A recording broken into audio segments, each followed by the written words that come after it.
नाम हमारा पृथ्वी सिंह।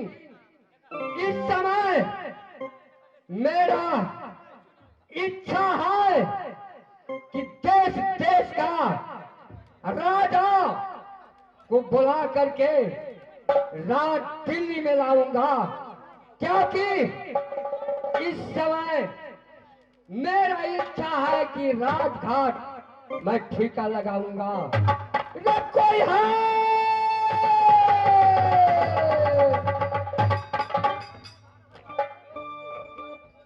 ये कोई है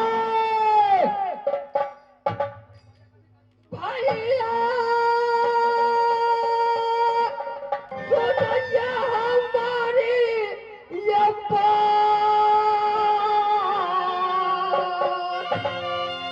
ये सुनते बड़ा नया भैया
मैं पत्र का लिखता हूँ और भेजता हूँ हर किला में, हर किला को छतरी मेरा राज दिल्ली में आएगा। जय हो बहादुर। मैं खत लिखता हूँ, खत लेकर के तो 51 किला में पहुंचा देना। क्यों नहीं महाराज? रे अलग बलग यार दास बांदगी बीच में लिखा गंगा माय, सरस्वती नारायण लिखे पूजा लिखे बनाए बनाए। राजन सुनो ये छतरी ये लोग, ये पत्र जो देखा तो देना ये करना। आचार्य के जया नाया दिल्ली राज, आचार्य के जया नाया राज दिल्ली।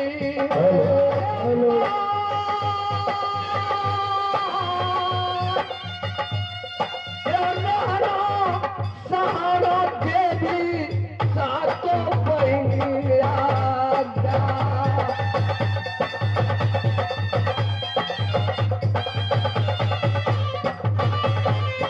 मैया सुन दुर्गा जमात, हे लक्ष्य बचाना हे सबुआ के।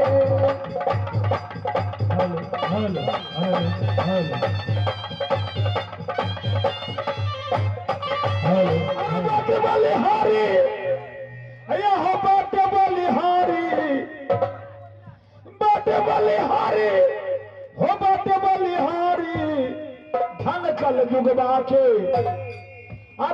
कल जुगवा के बट बलिहारी हो धान कल जुगवा के बट बलिहारी हो धान कल जुगवा। एक बार आप लोग माता एवं बहनों लक्ष्मी मैया के नाम लक्ष्मी महारानी की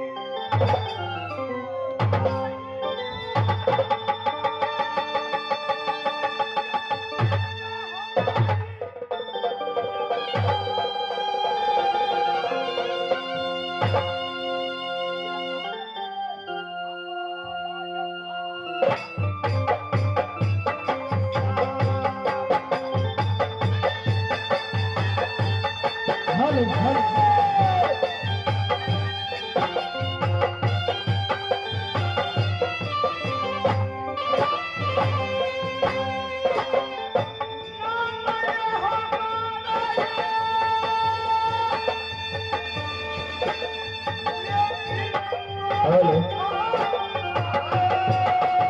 हेलो हेलो हेलो हेलो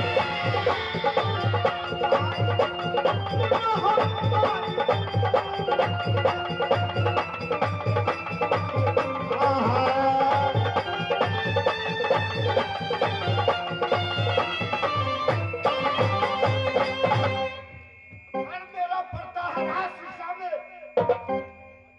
बेटा कहा हूँ मैं बछराज मेरा नाम वर्धमान खन्ना।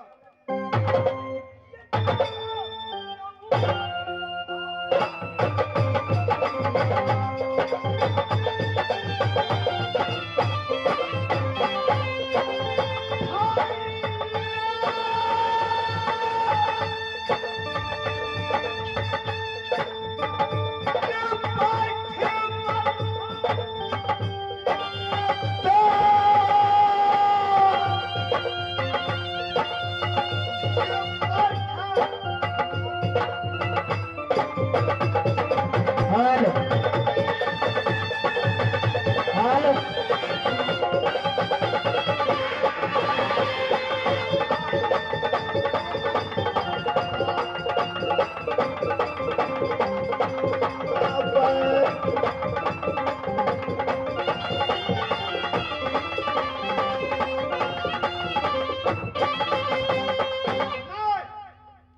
साइड का बंसी मैं बजाता हूँ अपने बंगले पे मैं बस करके इसकी बात अपनी रात और काट में लग जाऊंगा। हेलो हेलो अबे रात शीशे में जा रहा हूँ बट बलिहारी हो बट बलिहारी धान कल जुगवा के अरे धान कल जुगवा के बट बलिहारी हो धान कल जुगवा के बट बलिहारी हो धान कल जुगवा।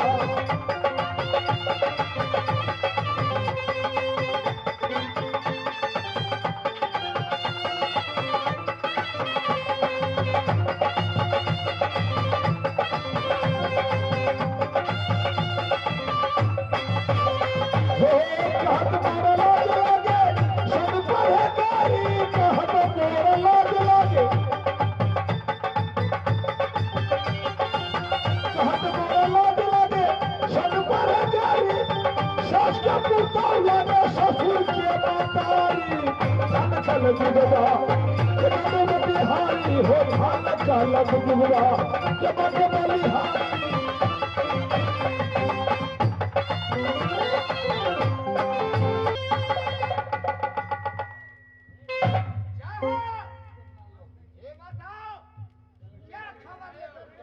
महाराज ये राज दिल्ली का पत्र है आप स्वीकार कीजिए अब जल्द पत्र रिपेयर कर राज दिल्ली में आइए महाराज।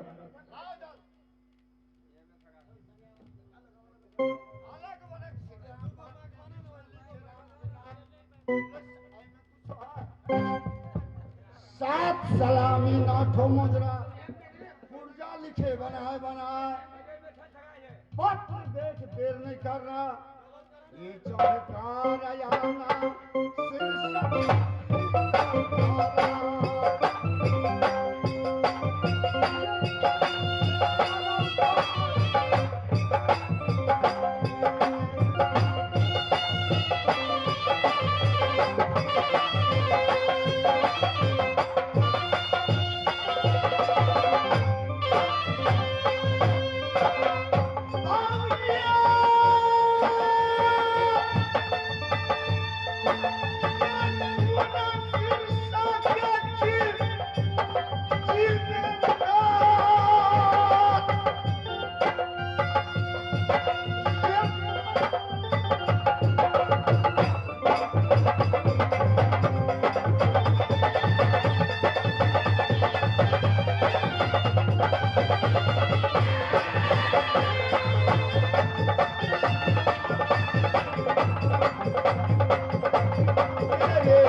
जवानी आया उस तीरों से मैं रात दिल्ली में महाराजा पृथ्वी चौहान को पास मैं पंडित के काम करता हूँ। आज एक हफ्ता बीत चुका है रात दिल्ली से जलधर में आए हुए। एक हफ्ता में मैं रात दिल्ली में नहीं गया था, आज मैं रात दिल्ली में जा रहा हूँ। या जाता या चलूरा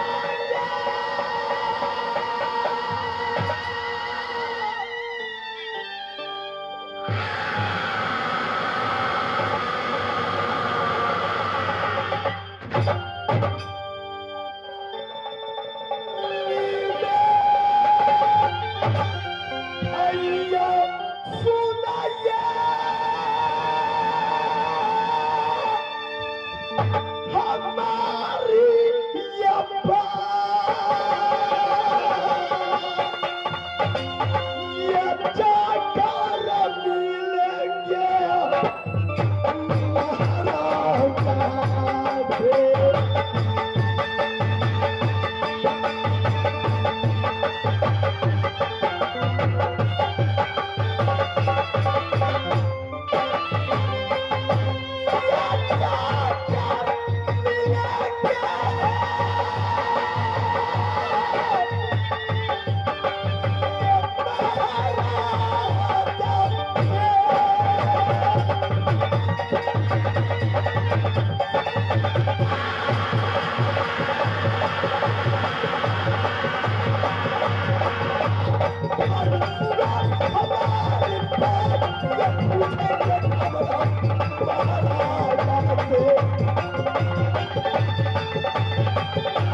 मैं राज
ये सुरजा अपनी गाड़ी को ये सुरजा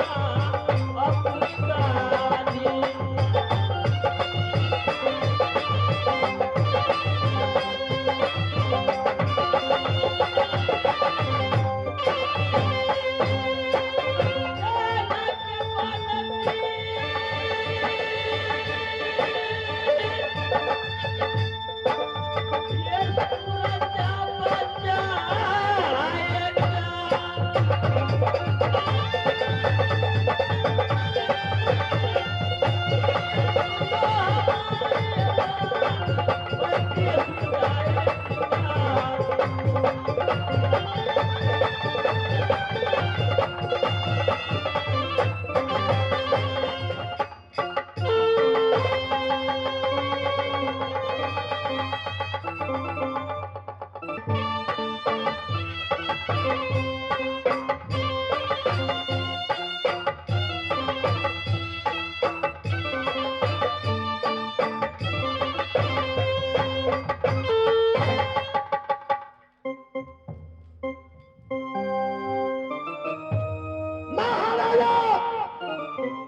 जब मैं आपको सामने रहता था या आपको हंसते हुए चेहरा देखता था या आपका खामोश देख रहा हूं, बात क्या है? आप किस लिए खामोश बैठे हैं? सभी क्षत्रियों, सभी वीरों ने खामोश होकर बैठे हैं। बात क्या है? कारण क्या है?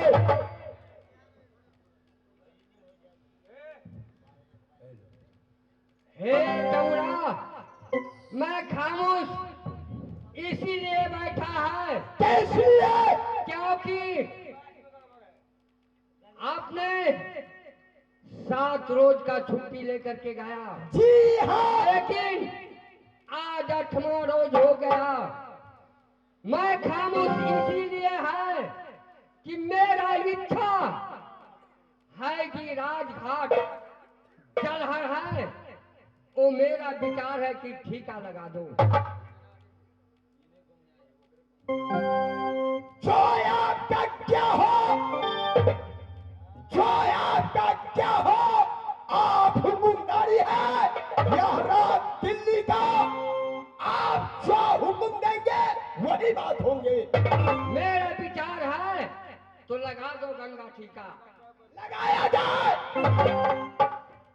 गंगा घाट का ठीका मेरा हुआ 1 लाख।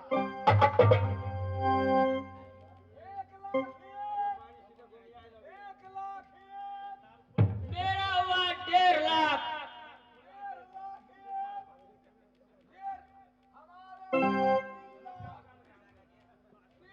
3 लाख हुआ, 3 लाख एक, 3 लाख एक, मेरा हुआ 3.5 लाख। अच्छा 3.5 लाख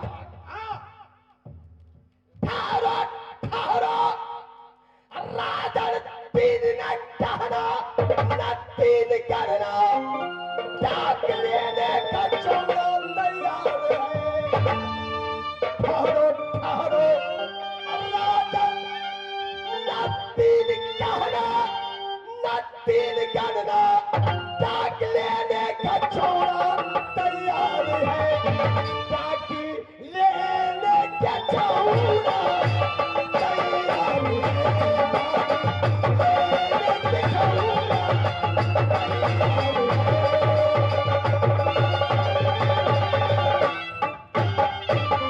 मेरा 7 लाख में ठीका लूंगा मैं। ठीक है, मैं नहीं संभल पाऊंगा। 7 लाख में यह चौड़ा ठीका लेगा। या ठीक है, मैं नहीं संभल पाऊंगा। आप ही लीजिए ठीका। महाराज ए ठीका आप ही का हुआ, हम लोग सचेत नहीं हैं।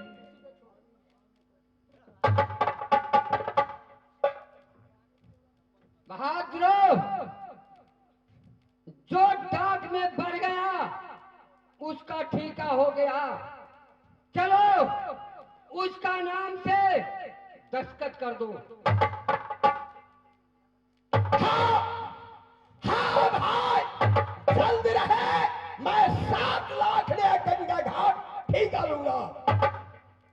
ठीक है महाराज, आपके अनुसार मैं ठीका महाराज सहोरा के लिए साइन कर दिया। अच्छा सुनो भाई, मैं तो अकेला हूँ, यह श्री नदी गंगा ठीका ले लिया हूँ, लेकिन यह मेला संभलेगा कैसे? मेरा अकेला नहीं संभल सकता। सूरजा सूरजा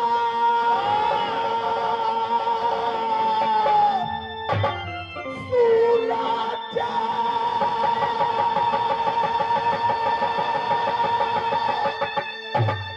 रे मानता पूरे गमे रे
मेरे भाई, हाँ भैया जी। मैं गंगा घाट ठीका ले लिया हूँ, ठीक है भैया जी। अकेला हूँ, यह घाट मुझसे नहीं सपनेगा।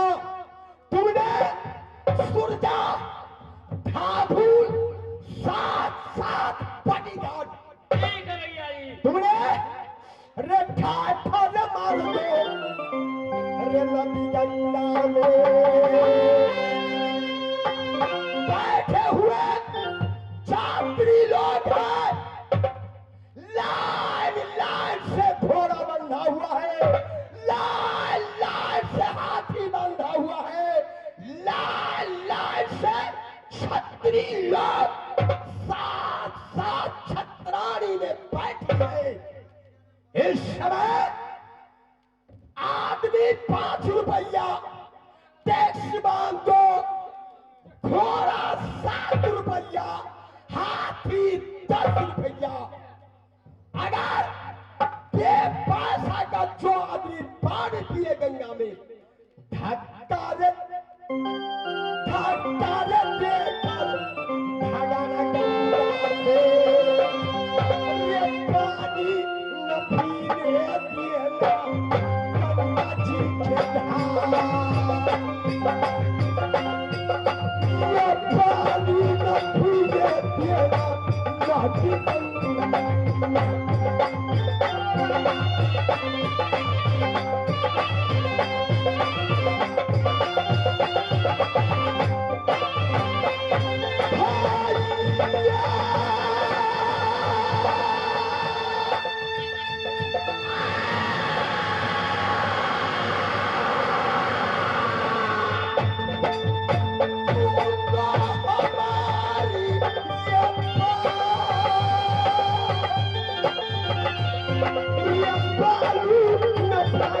पियाला नदी गंगा में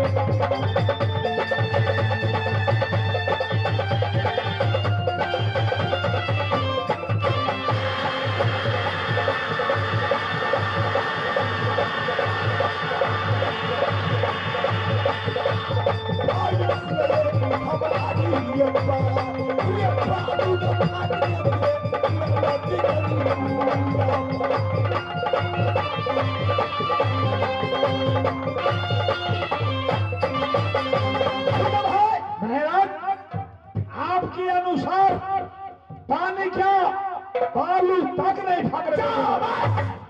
या श्री नदी गंगा पर बे इजाजत बे हुकूक बे पैसा का कोई पानी पी नहीं सकता। क्यों नहीं महाराज, आप बता सकते हैं। मैं आप कहते पानी, पंछी तक चिड़िया तक मैं पता नहीं छूने दूंगा। ठाट ठाट मारो ये चीज बता रहे।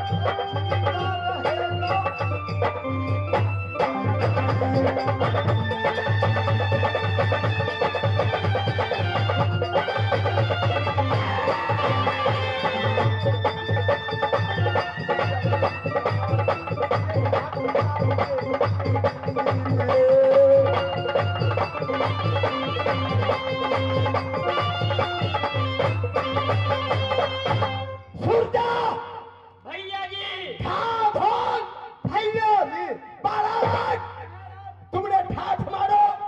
यह श्री नदी गंगा पर मैं टेंट में जाकर बैठता हूँ। आप बताइए महाराज। बैठने की बात अगर कोई जोर जबरदस्ती की महाराज कोई जबरदस्ती नहीं करेंगे।